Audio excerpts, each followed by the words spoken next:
In 1838, an English explorer, hacking his way through dense Indian jungle, discovered these beautiful temples. But as he got closer, he was appalled by what he found. He had discovered the lost, erotic temples of India. Temples which even today are shrouded in secrecy.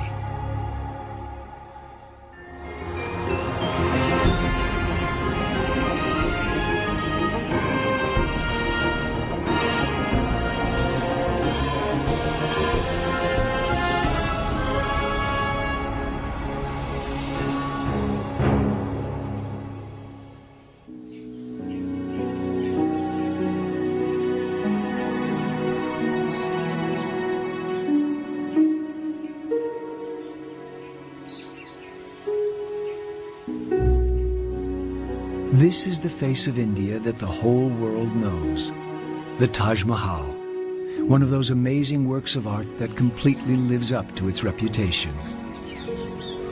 With its perfect proportions, its white marble finish, and the beauty of its intricate inlay, it's consistently voted the most beautiful building in the world.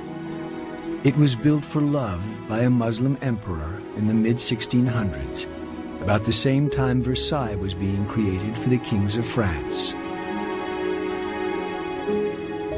Shah Jahan built it for his favorite wife, Mumtaz Mahal. She died giving birth to their 14th child, and as she lay dying, she made Shah Jahan promise he would build her the most beautiful tomb in the world. Despite having a harem of over 5,000 women, Shah Jahan was madly in love with his favorite wife and promised to honor her wish.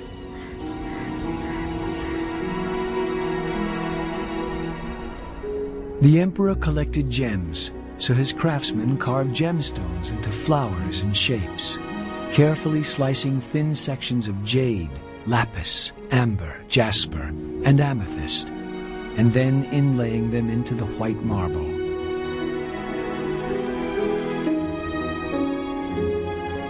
When the Taj Mahal was finished, its perfect white marble proportions at the end of a long, formal garden completely fulfilled Shah Jahan's promise to his dying wife.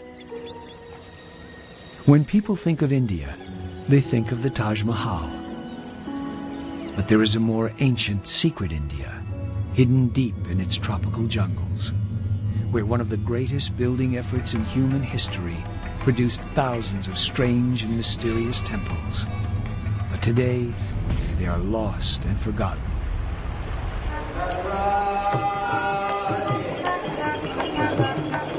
This is India's deep south, the heartland of traditional Indian faith and culture, a land of dazzling emerald green rice fields and immense palm forests, where every few miles a temple soars above the surrounding countryside.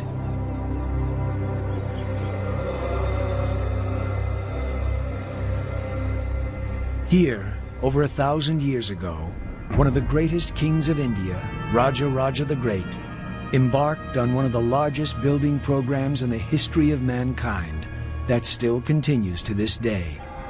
He and his successors moved more stone than the Great Pyramid of Giza, and his artists created some of the greatest treasures the world has ever seen.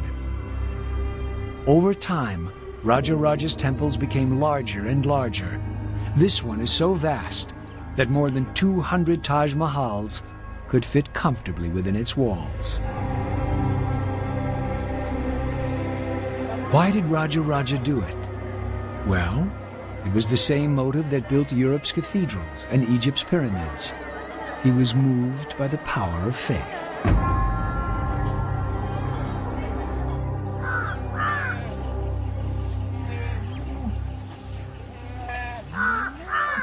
This is a land with almost as many gods as people.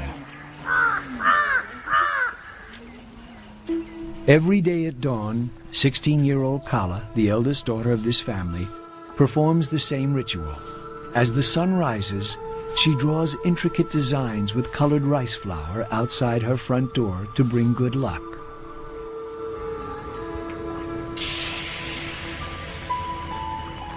Throughout southern India, women create these unique designs called columns.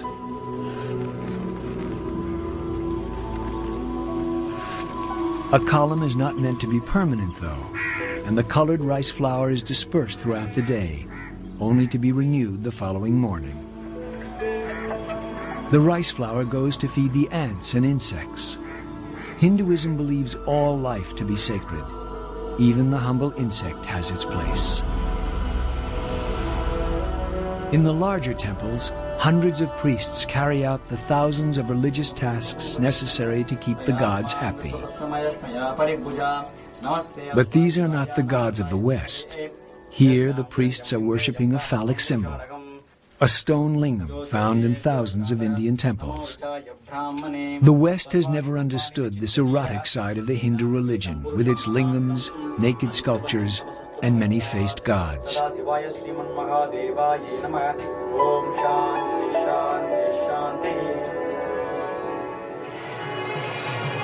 During festivals, the gods are taken from their shrines and paraded around the temple grounds. At the end of the day, their costumes are changed, and they are put to bed for a few hours' rest. Indians believe that if these rituals are performed correctly, the gods will favor the villagers, cure their ills, protect their harvests, and bless their lives. For any religion to flourish, it helps to have friends in high places. But for Hinduism, with its vast temples and thousands of priests, it is absolutely essential. So India was lucky to have in Raja Raja the greatest patron of arts in all its long history.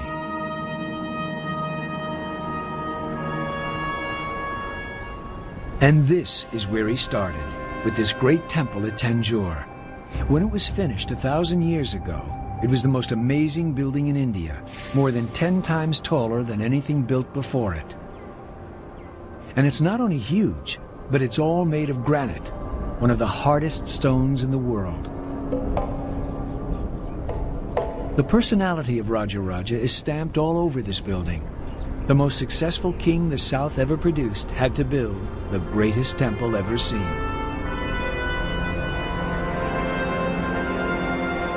The inner shrine under the large tower contains a large phallus, a lingam, 12 feet in height and 5 feet in diameter.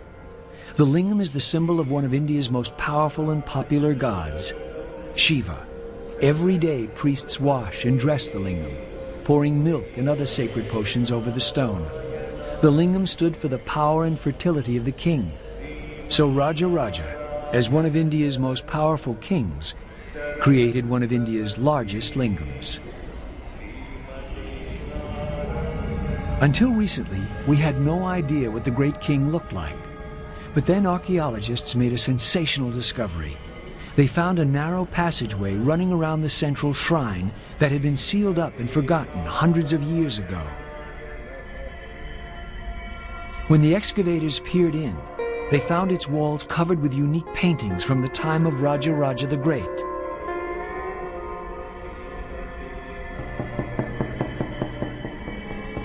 Because Raja Raja was a devotee of the god Shiva, the walls are covered with scenes of the god's exploits. But there are also wonderful painted scenes of dancing girls with beautiful eyes. But best of all, they found the only existing portrait of Raja Raja the Great, with his bearded guru. As a follower of Shiva, Raja Raja's hair is piled up in dreadlocks, making him look like a Jamaican Rastafarian. He is standing behind and gazing respectfully at his guru, as well he might, for it was his spiritual advisor who was the force behind Raja Raja's insatiable appetite for building. And to build on this scale, you needed money, and the easiest way to gain wealth in ancient India, as in most places, was to grab it from your weaker neighbors. Helping Raja Raja was India's unique war machine, the elephant.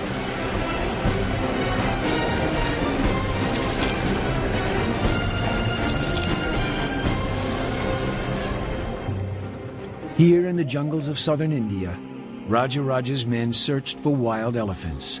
Docile animals born of tame parents were not good war elephants. Raja wanted only the biggest, fiercest, and fittest tusker males for his military machine.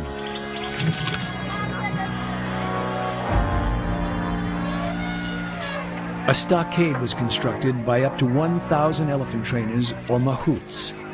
They would then drive the herd into a funnel that led into the stockade. Once the elephants were inside, the door was shut, and the training process began.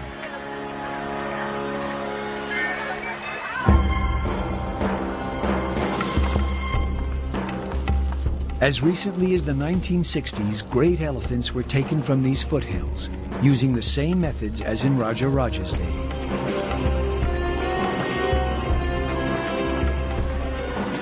They picked the strongest bulls to be trained for the battlefield. The rest would become working elephants, used for Raja's construction projects. A single enraged fighting elephant was said to have the power of 6,000 horses. So how did the mahouts control this power and make sure their elephants were ready to fight? It was simple. They got the elephants drunk. Before a battle, the war elephants were made to drink arak, fermented rice liquor. As in humans, it made the elephants ready to brawl.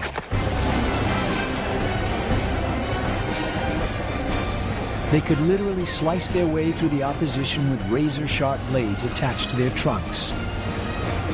From atop the elephants, spear throwers, archers, generals, and even the king would rain death around the heads of the enemy. But how do you take a wild elephant and make it into a fighting machine?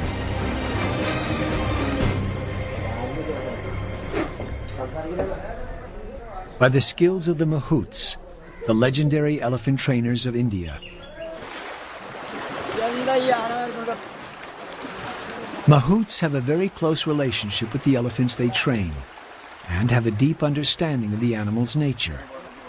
As young boys, mahouts begin to learn the ancient traditions and secrets that will enable them to communicate with elephants by using gentle pressure of their feet and by the sound of their voice.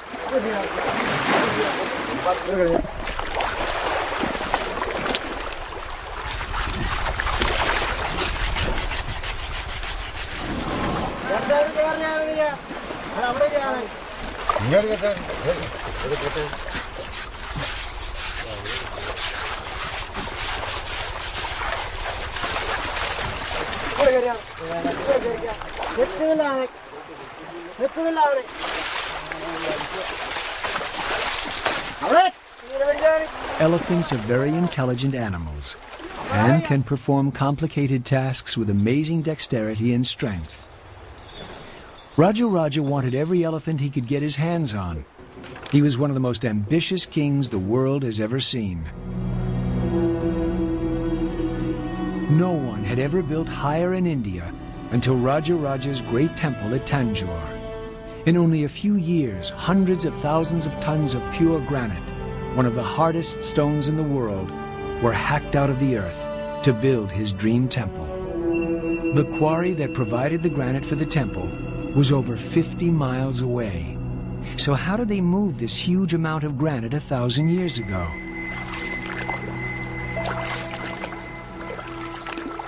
They used these ancient boats whose design has not changed over the centuries.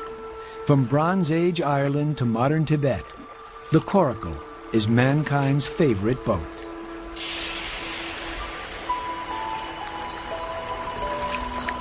All you need is some flexible wood and animal hides. In some parts of India, the coracle is still used to ferry people and their possessions, goats, and the occasional motorbike across rivers. But a coracle could only move blocks weighing a few tons, sufficient for much of Thanjavur, but no use at all for this, the huge capstone on top of the temple. It consists of two massive blocks of granite, each weighing 40 tons. How on earth did you get a 40-ton block of granite hundreds of feet in the air in 1010 AD? It's a mystery that has baffled historians for years.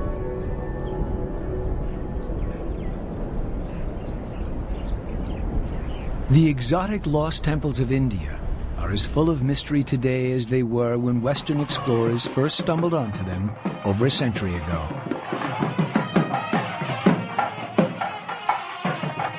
Someone who has given considerable thought to the mystery of how ancient Indians raised massive blocks of granite to the tops of temples is the present Prince of Thanjavur. He's fascinated by the achievements of India's greatest king, Raja Raja the Great. He told us of a legend passed down from generation to generation in his family that might provide a solution to the mystery of the giant capstone. He directed us to the area of the town where family tradition spoke of the remains of an ancient ramp. After searching the area, we found what clearly looks like an ancient ramp, with a gentle 6-degree slope pointing towards Thanjavur Temple, which stands just over a mile from this spot. A ramp from here, with this gentle slope, would exactly intersect the top of the Thanjavur shrine, 216 feet in the air. What's more, the ramp is exactly where you might expect to find it. Most Hindu temples face east to meet the rising sun, and it is to the east that all the smaller buildings are constructed. So the only direction to build an enormous ramp is from the west. And that's just where we found our ramp. So the evidence points clearly to this being the remains of the ramp used to get the 40-ton blocks to the top of the temple. But how did Raja Raja move 40 tons of solid granite up a mile-long ramp 1,000 years ago? Elephants. After all, he had tens of thousands of them in his army. But no one has used elephants to move blocks of this size in living memory. So we decided to try an experiment. We ordered a block of granite to be delivered to a slope identical to the ramp we had discovered at Thanjavur.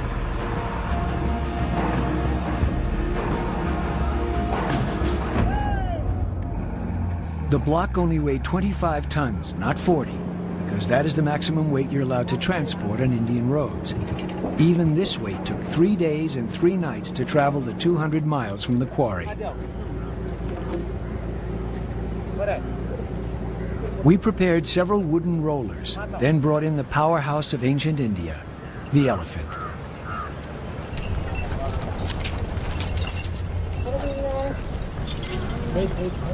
The elephants moved into position to both push and pull the block.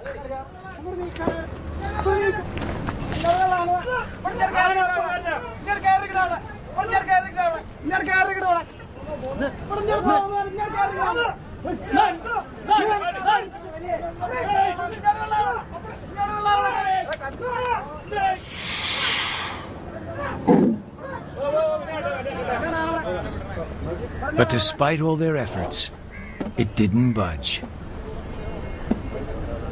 It looked as if we had failed.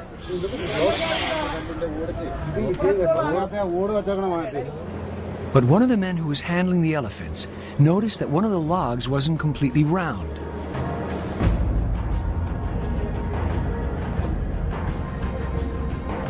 That log was removed, and the elephants tried again.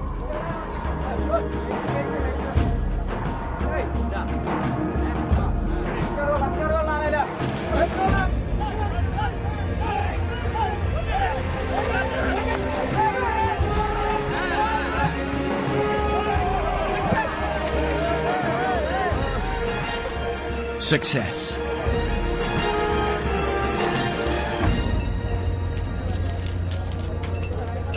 Not only did the elephants move the block, they picked up the rollers and put them in place for the next push.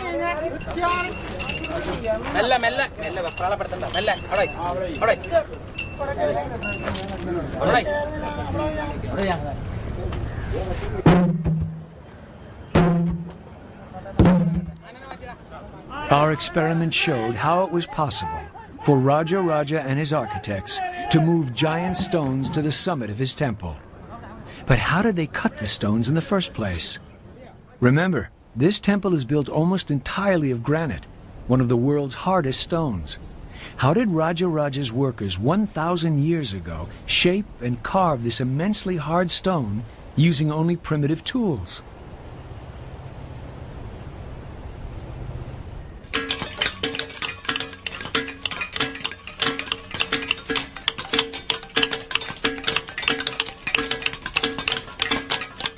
The main business of this resort town just south of Madras is sculpting granite. This statue of Hanuman, the monkey god, will take a sculptor and his team of 10 men more than 6 months to complete. These sculptors have the benefit of steel tools.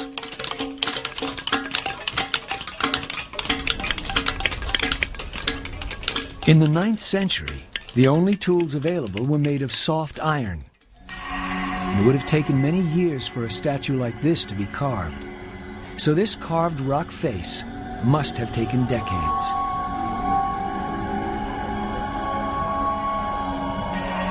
Known locally as Arjuna's penance, this granite carving tells a universal story.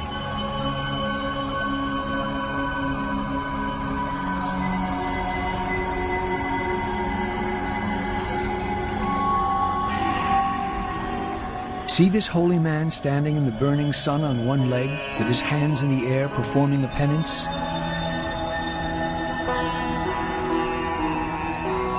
The artists clearly had a sense of humor, though.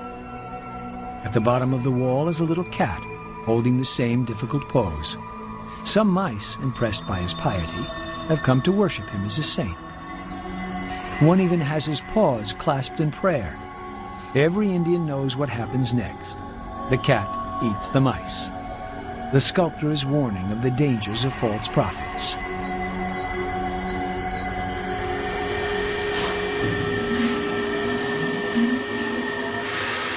Iron tools might have been fine for sculpting, but how did these ancient craftsmen quarry the hardest stone in the world?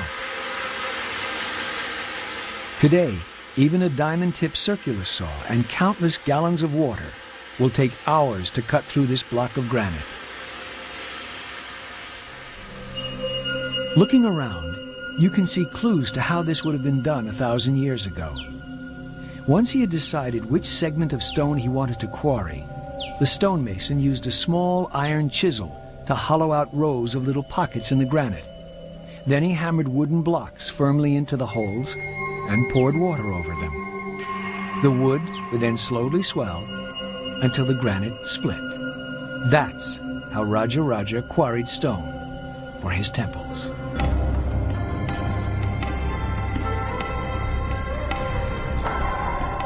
During Raja Raja's lifetime, millions and millions of tons of granite were cut and transported, because Thanjavur was only one of the many temples he and his family built. Raja Raja moved enough granite to build the Great Pyramid of Giza.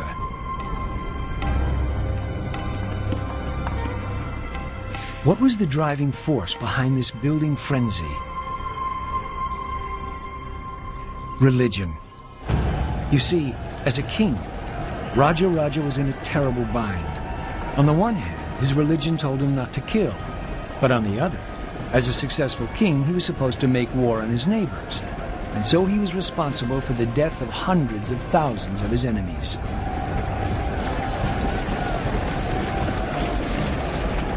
He firmly believed in reincarnation, and that his actions in this life would determine his luck in the next life. So given the blood on his hands, he might come back as a worm, or even worse. That's why in the painting of Raja Raja, in the secret passage of the great temple at Thanjavur, the greatest warrior that India ever produced is shown paying respect to his elderly guru. The holy man held the key to Raja Raja's salvation. He knew that Raja Raja had to build more temples in order to ensure a good reincarnation. So the man responsible for the spiritual health of the king was painted in front of the great Raja Raja.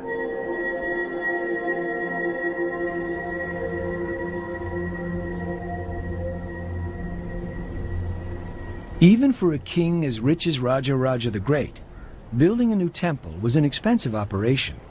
It wasn't just the building, it was the upkeep. an Indian temple employs thousands of people.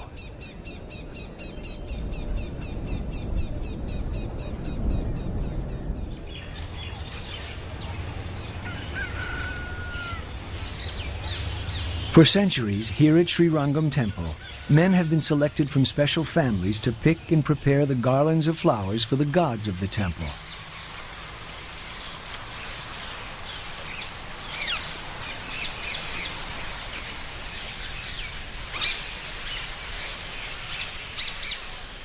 "58-year-old Ramanuja can never marry and must maintain a vow of silence as he prepares garlands for the gods. Every day he rises before dawn to start picking the many sacred flowers. String is strictly forbidden, so he uses fiber from dried banana trees to tie the garlands together. Up to 40 garlands a day for 20 gods and saints are produced in this little room, which no one except Ramanuja and the other garland makers can enter.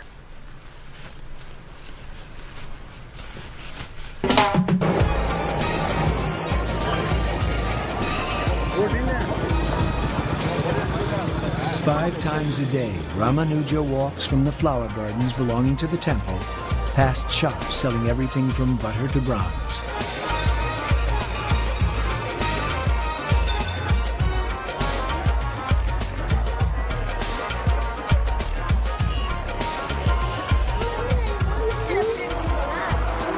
It's a huge, bustling city of 50,000 people, and all of them depend on the temple for their livelihood. Ramanuja is part of a team of several hundred people who maintain the temple and its rituals. And in Rajaraja's day, the king paid for the whole thing.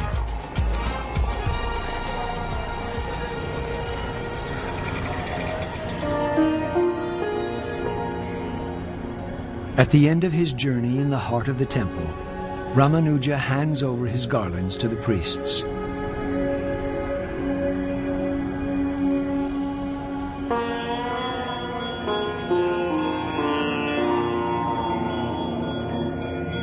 So that the many gods of India can be properly cared for. In his lifetime, Rajaraja's great temple at Thanjavur was a hive of activity. A temple this big needs hundreds of people to run it. Inscriptions tell us that over 4,000 cows, 7,000 sheep, and 30 buffalo were needed to supply the butter for the hundreds of lamps that lit the temple.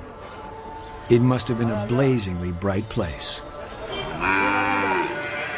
And all this was to light only one temple.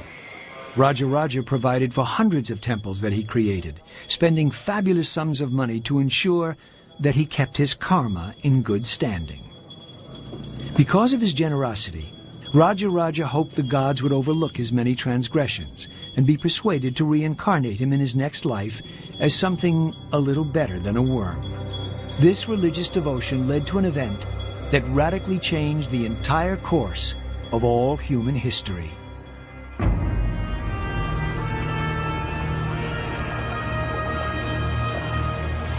One of the best-kept secrets of the lost temples of India is that Indian kings like Rajaraja were as important to world civilization as the ancient Greeks. Indian traders rode the monsoon winds to Southeast Asia and beyond, bringing their gods, art, and architecture.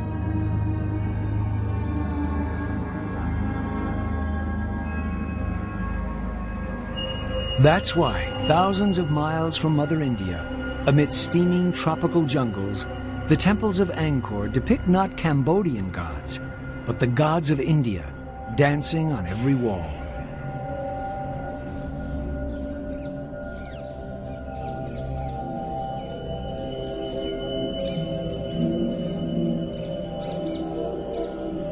Not only did the traders bring new religions to distant parts of Asia, they also carried with them some of the greatest art ever created, the incomparable religious art of India.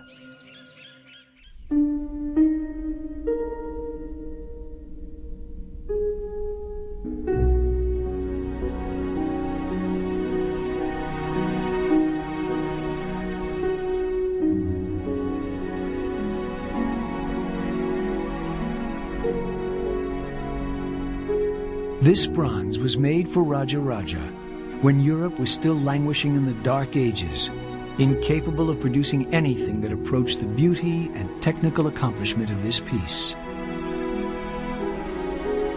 It is the Lord of the dance, Shiva as Nataraja, simultaneously crushing the dwarf of ignorance underfoot, beating the drum of creation, unleashing the fires of destruction, and finally raising one hand in assurance, telling us to fear not.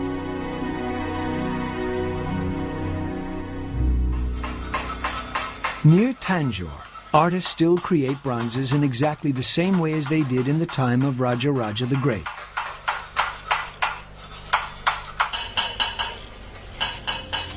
Ramalingam, a 7th-generation master bronze caster, prepares the wax figure for the first stage of this age-old process.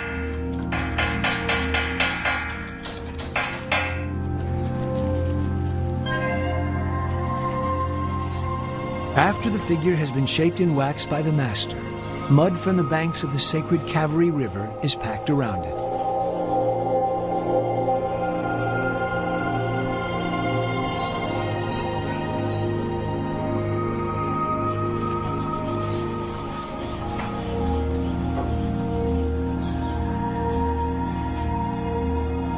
The mud cast is left to dry, then slowly heated until the wax melts completely. The hollow mold is now tough enough for the mixture of precious metals that will make up the image of the god. Copper, brass, tin, gold, and silver are melted together at temperatures reaching over 1,000 degrees centigrade and then poured into the mold and left to cool.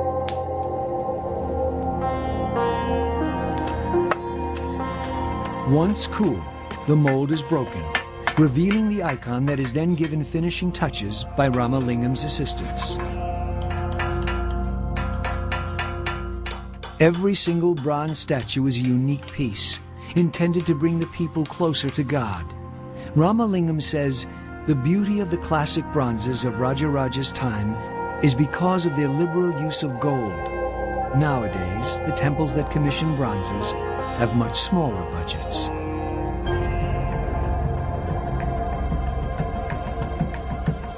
Shiva as Nataraja, caught in a snapshot pose, dances the world into existence. The abandoned whirling of Shiva as he conquers the 3 demons was one of Raja Raja's favorite images.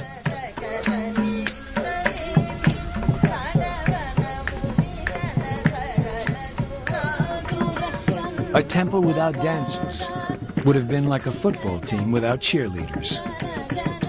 The whirling of the finest temple dancers, or Devadasis, accompanied worship. Without dancers, the god could not be expected to perform its role as the giver of blessings and the protector of the temple.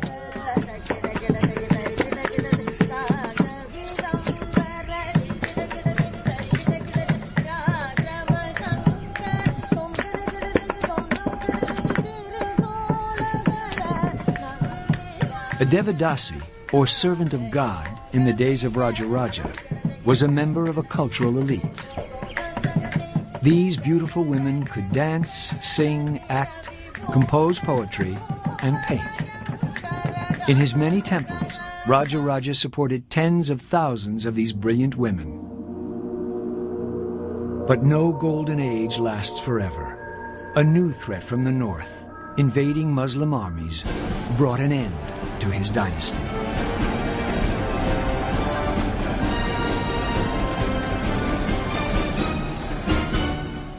All over the south, in the tens of thousands of Hindu temples, desperate measures were being carried out.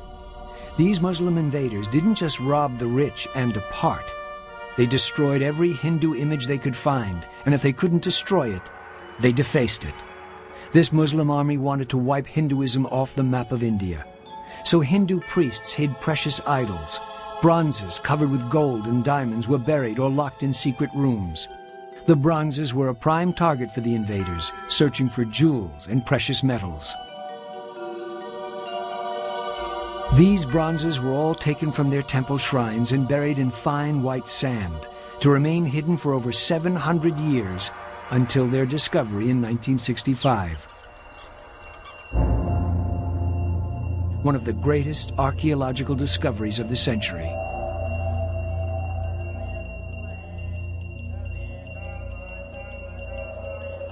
This room, hidden in the recesses of one of Thanjavur's smaller and more obscure temples, was full of stone idols collected from other temples and stored here. The room was then sealed and forgotten. When it was rediscovered hundreds of years later, no one knew which idol belonged where, so they have stayed here ever since. The Muslim invaders never managed to suppress the Hindu religion, only loot its treasures.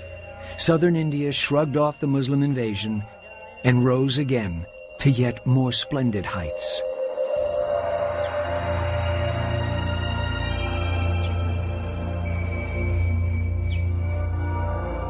The heartland of southern India, with its sun-baked red earth and huge piles of granite boulders that look like they have been arranged by playful giants, could be mistaken for the surface of Mars. But amazingly, a great Indian city once flourished here, and its inhabitants looked back to the golden age of Raja and built a celestial city beyond anything even Raja had imagined. Centuries after Raja's temples had been swallowed by the jungle, a new mysterious holy city rose on a barren plain in southern India called Vijayanagara, the City of Victory. It was founded in 1350, and within 30 years, the city was larger than any other on Earth, with a population 50 times greater than medieval London or Paris.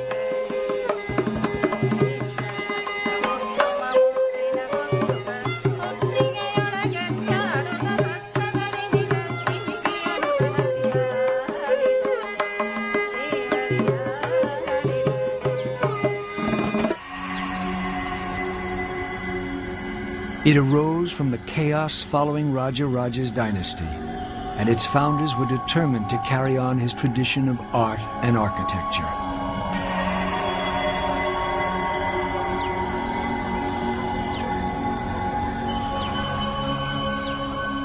The carved granite murals created for their court show us the lifestyle of the rich and famous.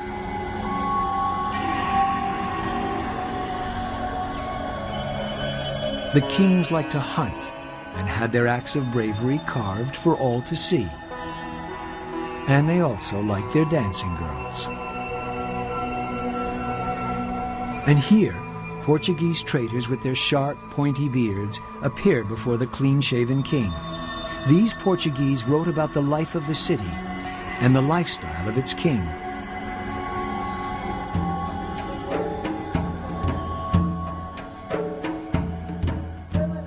The king allowed the Portuguese traders to witness his morning routine.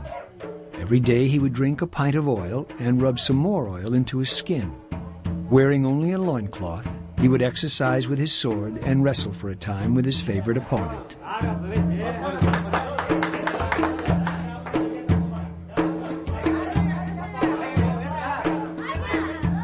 The people of Vijayanagara still carry on the tradition of wrestling.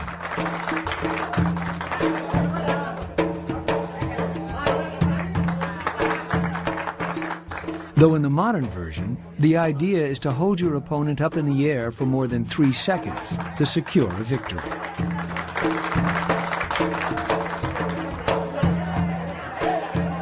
Ancient wrestling was far more brutal. The Portuguese wrote of blows so severe as to break teeth and put out eyes and disfigure faces, so much so that here and there men are carried off speechless by their friends. After he had finished this morning practice, the king would mount his horse and ride from one end of his great city to the other. It was during his reign that the empire counted all of southern India under its control and traded with both the Arabs and Portuguese. This road leading up to a great temple was said by the Portuguese to have been a broad and beautiful street full of fine houses.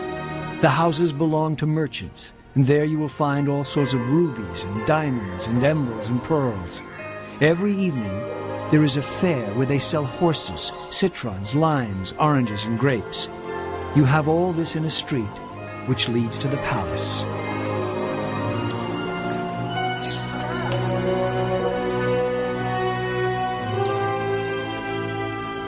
In the heat of a southern summer, life at Vijayanagara was only made bearable by water tanks, the swimming pools of ancient India.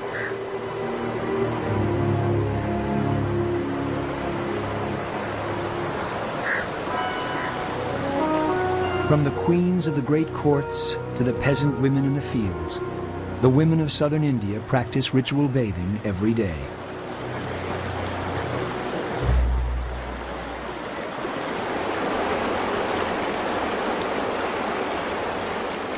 This is where Europe learned that it might be a good idea to take a bath more than once a year.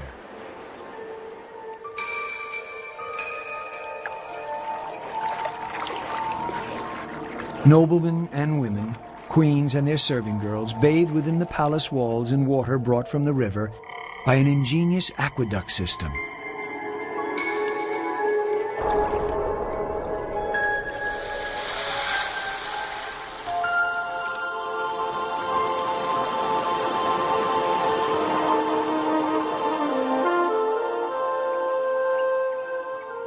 The City of Victory is literally covered in game boards. Carved everywhere on boulders, the floors of temples and palaces, are dozens of games. So it's not surprising that chess was invented in India.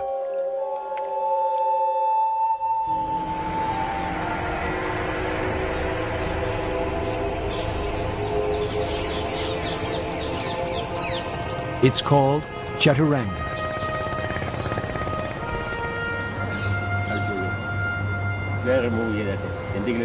This is the game that the kings of Vijayanagara played to sharpen up their battlefield skills.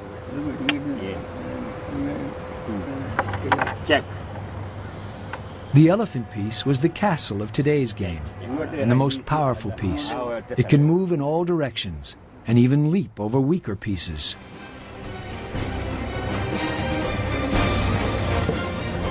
This power reflected the unstoppable nature of the elephant, whose fearsome presence decided the outcome of the battles of Imperial India.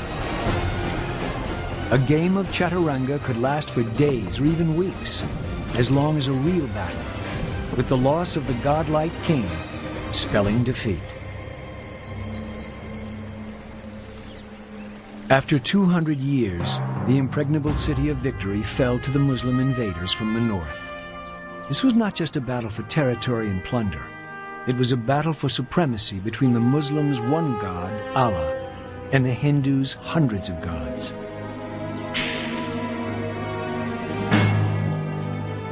The Hindu general was beheaded on the battlefield, and the battle was over. His army stopped fighting, downed their weapons, and retreated when they saw their leader's head waved aloft on the end of a spear.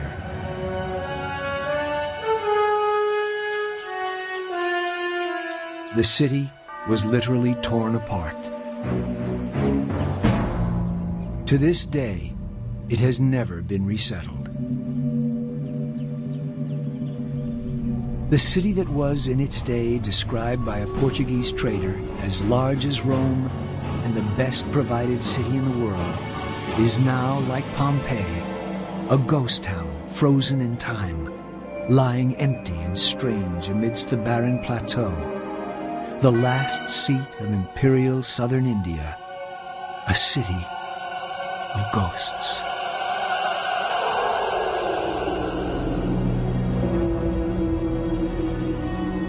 But the South rose yet again, and conscious of the traditions of Raja the Great, built ever larger and more beautiful temples, the jewel of which is Madurai, the grandest and most graceful of all India's temples.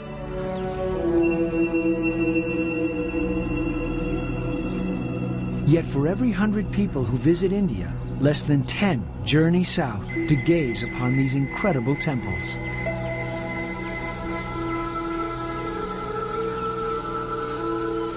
The central shrine was the home of the gods and it was considered incorrect to build anything other than a modest but often gold-plated roof over the shrine. So since the central shrine couldn't be enlarged, the rest of the temple began to get bigger and bigger.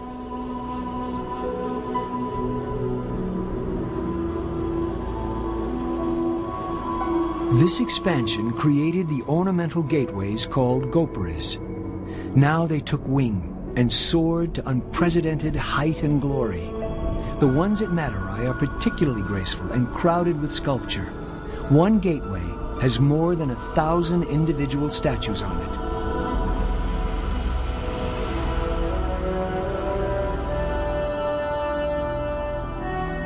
Today, the temple authorities repaint them regularly and in their original vivid colors.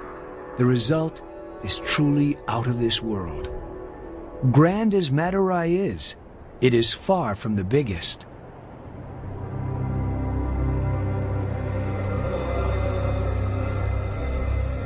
That title goes to Sri Rangam, which is so vast that it could comfortably hold the Kremlin, the U.S. Senate buildings, and the Houses of Parliament, and still have room for the Palace of Versailles and St. Peter's in Rome.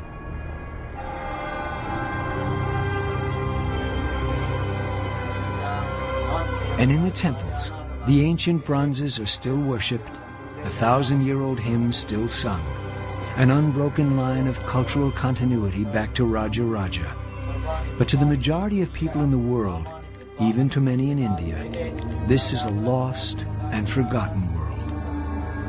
Why have these temples, the legacy of Raja Raja, been ignored by the Western world? Part of the answer lies in what happened here in February 1838.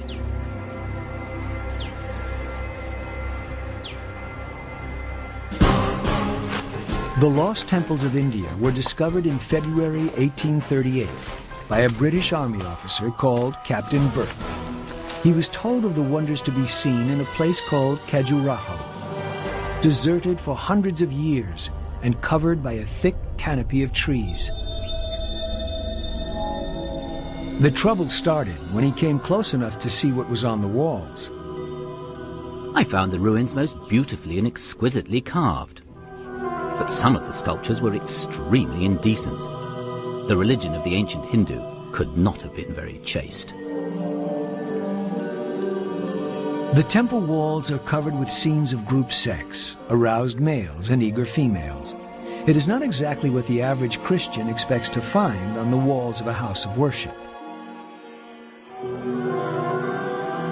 In the Hindu religion, however, things were very different. One of the many goals in Hinduism was the pursuit of love, and they saw nothing wrong with portraying the pursuit of sexual love on their temple walls.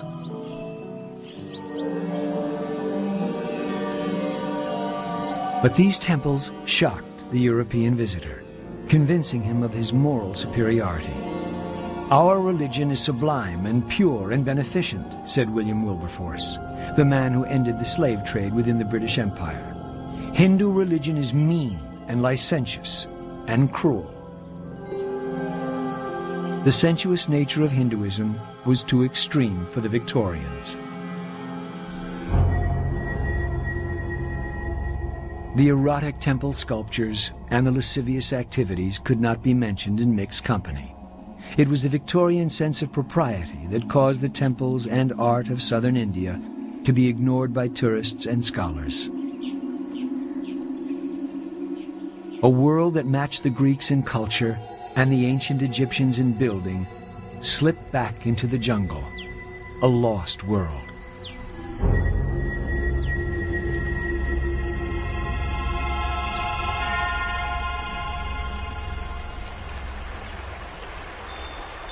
The Europeans in India may have found Hindu gods and temples strange and uncivilized, but they admired and felt comfortable with the architecture of India's Muslim overlords and their one god, Allah. No many-armed monstrous idols here, no highly erotic sculpture, no dark sanctuaries with half-naked priests worshipping phallic stones. Here was an architecture that appealed to the European mind, full of graceful Gothic arches in white marble, Here they found buildings that matched their idea of what the mysterious East should be like. So does the northern Indian monuments that most tourists visit. The Hindu South is still firmly off the travel plans of most visitors to India. Despite its contribution to Indian and world civilization, the legacy of Raja Raja the Great has been ignored.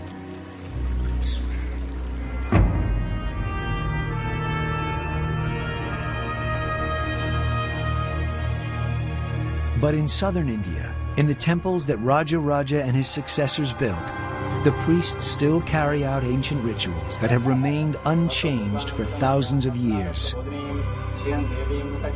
While the rituals of King Solomon's court in Jerusalem have faded, and the rites of the Ming emperors in Beijing's Forbidden City have all but vanished, to enter a temple here is to enter a time warp. At dawn, in a ceremony carried out every day for thousands of years without interruption, the priests chant the ancient magical words to wake the gods. Gods carved in stone by Raja Raja, the greatest Hindu king that ever ruled.